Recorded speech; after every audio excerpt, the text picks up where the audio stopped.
Megan, will you make Uncle Matt soup when he's sick and breakfast in bed on his birthday? I will. Will you always kiss Uncle Matt goodnight and remind him to put on pants each morning? I thought you were on my side. Will you always listen to him? Will you let Matt play golf on Sundays? I will. Will you give Uncle Matt a gift on Valentine's Day? Oh. It'll be a first.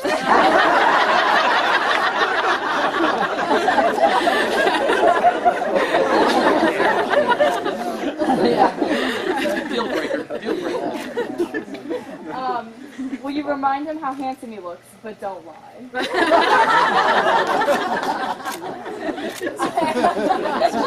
Loophole in there. Okay. Will you go see the next Star Wars movie with Uncle Matt, opening night in costume as Luke and Princess Leia? You guys, I will.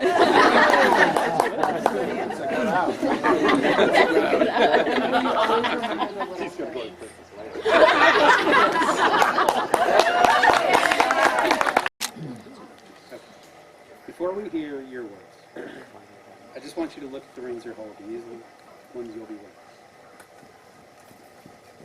The rings are often thought of as a symbol of a good marriage, with beautiful, perfect circles that never end. Today, I think these two rings symbolize something else. They symbolize each of you. Because unlike the finished, perfect circles you're holding that neither begin nor end, the rings themselves had a beginning. The ring started as nothing, elements of the earth. And through a long, unpredictable, and complex series of events, arrived here. They were molded, formed, polished, to become what you see today. Each ring had a separate journey, and it was not always easy. Intense heats, bending, reworking, hammering. In Matt's ring's case, lots of getting hammered. Each ring was changed for the better by each experience and every person it encountered along its way. Each one whole, perfect, and complete individual. Sculpted by its own journey, but here today and perfectly suited for its counterpart. Before me I see Megan and Matt. Two people, whole, perfect, and complete individually, sculpted by their own journeys, here today and perfectly suited for their counterpart. You guys exchange. I'll just take this. Adults, Matt and Megan. Almost there. Now we want to hear your words. Your promises to each other, vowed before your two worlds, to ensure they stay as one. Matt. Yay.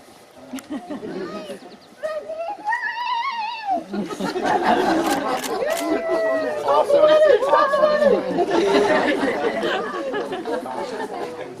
Okay. Here we go. Dear Megan, thank you for being here.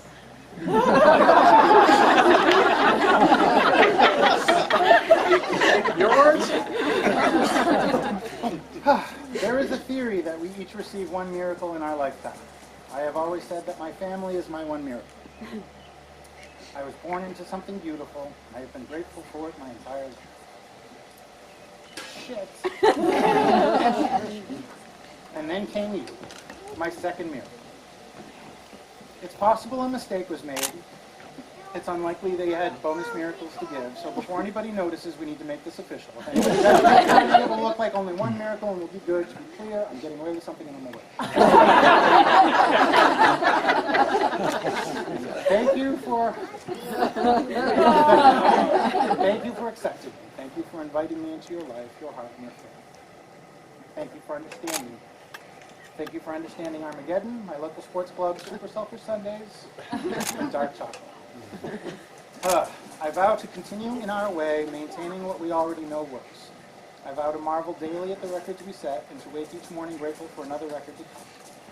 I vow to remain open, honest, and communicative, and to work through all problems with separate bowls for the different size screws. I vow to not freak out next time you buy Tupperware. Even though we own more Tupperware than any human being. I get that it's America and all, but it's a lot of Tupperware. I vow to not freak out if you ask me to build another shelf for the Tupperware, which is currently 2 cabinets and 2 wicker baskets in the armoire. I vow to always install necessary drawers to access the Tupperware in the back, even though every time you leave the house, the cat looks at me like, what's with all the Tupperware? And I can only shake my head. I cannot vow to love the Tupperware. But I do love you, and if you love Tupperware, then I can accept it. Even though it's a lot. I vow to be more patient, more positive, more productive, more creative, more giving, and more receptive to change. I vow to read more, write more, relax more, and grow more. I vow to grow old with you in the best possible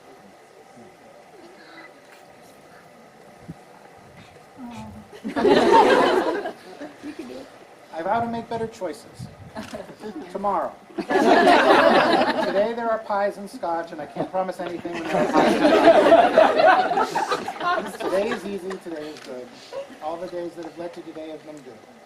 I vow to be there when times are bad. Yep. Though they cannot truly be, so long as they can.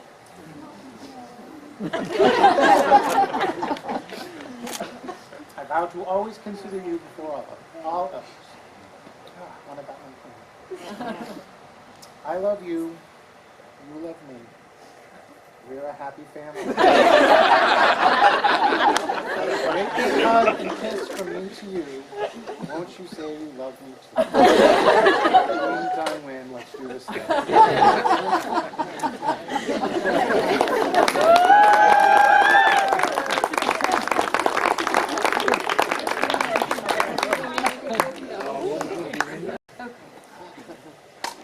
I read a quote recently that perfectly sums up how I feel about you, how I feel about us. Author Ian S. Thomas said, "And then my soul saw you, and it kind of went, well, there you are. I've been looking for you." Over the course of the last 5 years, I can't tell you how many times I've been talking to someone about some way in which you've taken such good care of me, and I find myself unable to put it into words, and I just sigh and say, I'm just so grateful for him. From the very beginning of us, you have never once tried to fix me. You have accepted me with all my flaws and simply let me be who I am. Not only that, but you somehow cleared the space for me to learn how to be my truest self. You have given me the gift of safety to discover how to be that person. Thank you for always taking good care of me and for making me feel so safe. These are my promises to you in return for those gifts. I promise to be your partner, your best friend, and the fiercest protector of your heart. I promise to never betray your trust. I promise to not spend all our money on Tupperware. That's why we're getting married. I promise to work side by side with you as we continue to build our life together. I promise to always try to show you how grateful I am for you. I promise to grow beside you, to always accept and love you for the person you are, and to give you the space and safety to be your truest. Good enough.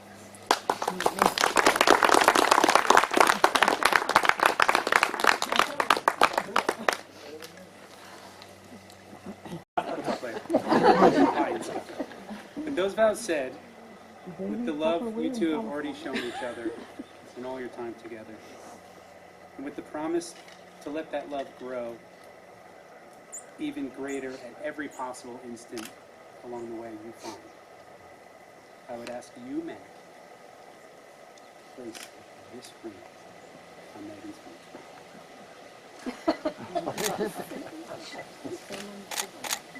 You got a nice shiny beacon there, like a lighthouse.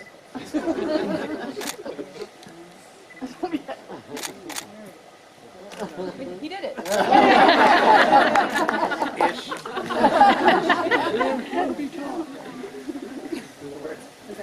I think there's another thing. It's you. There, remember? Do you want to put this finger?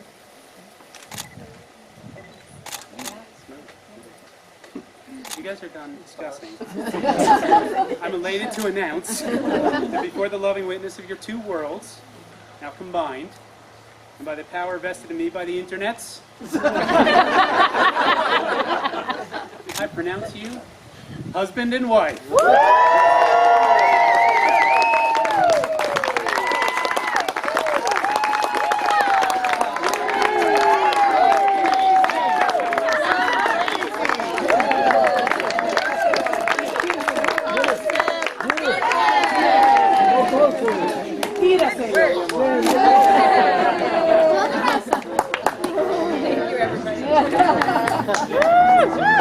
Pine Scotch! Let's do it!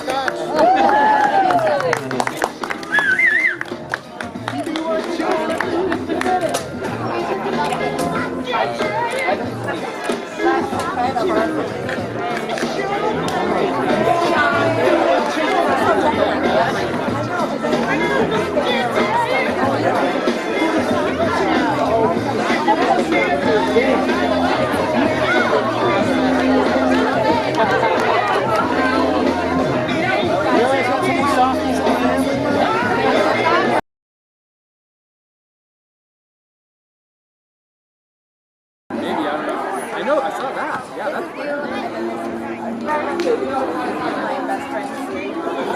Yeah, right. You know, all of us feel like I mean, you can call her your best friend if you want. You are in San Francisco.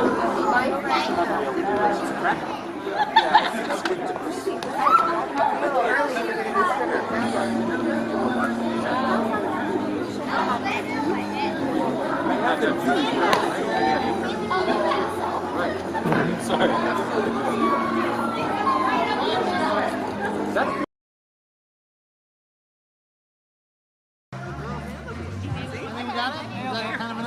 Matt, if you want to really do this, be unique, you should take a series of pictures where you take off one of your pieces. I don't think that's unique. I saw you do it your way. All right. Cheers, leaving. I'm drinking all your ice.